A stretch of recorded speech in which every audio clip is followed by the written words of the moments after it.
Hello friends, this is Aarti and you all are watching Hari educations.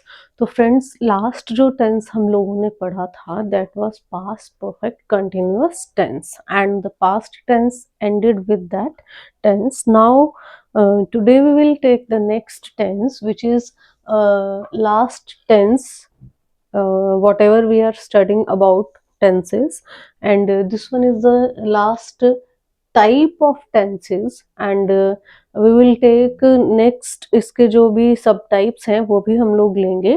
ठीक है, तो first of all will take the introduction of the future tense कि future tense है क्या. तो क्या बताता है आपको future tense? Future tense tells us about the action going to take place afterwards. मतलब अब के बाद जो भी होने वाला है that we will take in the future tense. मतलब अभी जो टाइम चल रहा है इसके बाद जो होने वाला है वो है आपका फ्यूचर. ओके, तो वही बताता है आपको फ्यूचर टेंस. वही हम लोग उसी तरह के सेंटेंसेस को हम पढ़ेंगे फ्यूचर टेंस के अंदर. Okay, now we will take the first subtype of future tense and which is future indefinite tense. Okay, first of all we'll take the definition of future indefinite definite tense. Okay, तो concept देखेंगे सबसे पहले हम इसका. तो क्या concept है? Future indefinite tense describe the actions, okay, which will happen in the future. Okay, obviously यही बताया मैंने आपको, जो फ्यूचर में होने वाला है उन एक्शंस को डिस्क्राइब करता है कौन सा tense? Future tense. Okay, as such the time after now, अब के बाद आने वाला टाइम. ठीक है, उसके बाद टुमारो, कल. Okay, and then day after tomorrow. ठीक है, अब के बाद कल और कल के बाद का जो आने वाला टाइम है that is our future. Okay, and future indefinite tense is all about the future.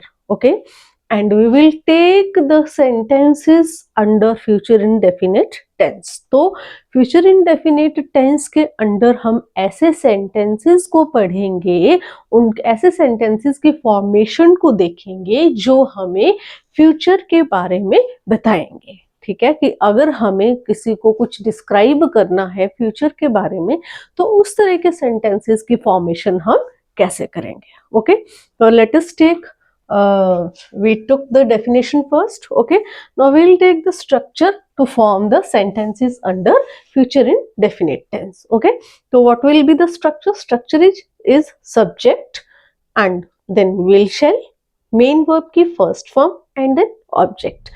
It's too easy. ठीक है, तो इसमें आपको क्या करना है? एक तो आपका क्या है, आपका सब्जेक्ट आपको पता है सब्जेक्ट क्या होता है. It may be person, place or thing. In short you can say that it may be noun, it may be pronoun. Okay, ठीक है, उसके बाद आप लेंगे helping verb, then main verb की first form and then आपका object आएगा. ठीक है, अब यहाँ पे हम मेन वर्ब की फर्स्ट फॉर्म का ही यूज करते हैं. That's it. फ्यूचर टेंस में आप मेन वर्ब की हमेशा फर्स्ट फॉर्म का ही यूज करेंगे. ठीक है, एक बात. दूसरी बात, what about the helping verb? तो हेल्पिंग वर्ब भी आपके फिक्स्ड है. यहाँ पे क्या है? विल है या शेल है. पहले ऐसा होता था कि हम कुछ सब्जेक्ट्स के साथ विल का यूज करते थे, कुछ के साथ शेल का यूज करते थे, लेकिन अब ऐसा नहीं है. आप कहीं पे भी विल का यूज कर सकते हैं, कहीं पे भी आप शेल का यूज कर सकते हैं. ठीक है, तो what about the helping verb? Helping verbs are fixed in this tense. Okay, under the future indefinite tense or under the future tense helping verbs are fixed. बस इतना है कि कहीं पे आप इसके साथ बी का यूज कर दोगे. अगर आप एक्टिव वॉइसेस की तरफ जाते हो तो वहां पे समटाइम्स आपको बीन का यूज करना पड़ता है. Only the difference is that. Okay, तो as far as the tense is concerned आपको यहाँ पे हेल्पिंग वर्ब हमेशा क्या यूज करना है? विल और शेल, या तो विल या तो शेल. ओके, ठीक है, तो आपका उसके बाद आएगा आपका मेन वर्ब की first form and then object. Okay, तो ये था आपका स्ट्रक्चर ये थी आपकी इंट्रोडक्शन और कंसेप्ट। अभी हम देखते हैं इसका एक एग्जाम्पल। तो फ्यूचर इंडेफिनिट टेंस के स्ट्रक्चर के अकॉर्डिंग ये है हमारा example, and the example is she will snatch my books. Okay, तो here is the subject, okay, then we used here the helping verb, okay, then आपका main verb की first form and then object. Okay, this one is the positive sentence. Now we'll take the sentence for negative. Okay, तो negative sentence की formation कैसे करेंगे आप? Negative sentence में आपका क्या होगा? आपका सिर्फ आपका यहाँ पे क्या ऐड हो जाएगा? नॉट को ऐड कर देंगे। तो अगर आप इसी सेंटेंस को एज ए एग्जाम्पल लेते हैं तो she will not snatch my books. Snatch my books. Simple. Okay. Now we'll take the interrogative sentence under this tense.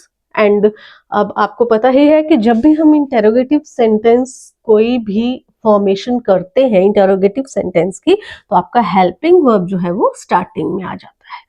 तो first of all we'll take the helping verb here. Okay, what is it? Will, then subject she. Will she snatch my books? Will she snatch my books? And at last interrogation sign. Okay, तो आपको अगर यहाँ पे अगर आप हम अगर double interrogative का सोचेंगे तो आप यहाँ पे सिर्फ यहाँ पे आप वाई का यूज कर देंगे। ठीक है, this one is the double interrogative sentence. Okay, why will she snatch my books? अगर आप यहाँ से ही लेते हैं तो ये आपका सिंगल इंटेरोगेटिव सेंटेंस हो जाएगा। ठीक है, तो that is all about the future indefinite tense. Okay, अगर आपको कोई दिक्कत होगी, कोई प्रॉब्लम होगी तो आप कमेंट सेक्शन में कमेंट करके मुझसे पूछ सकते हैं। I will answer each and every content that you will ask. Okay, तो ये था आपका future indefinite tense. Next we will take in the next video. Okay, तब तक के लिए नमस्कार।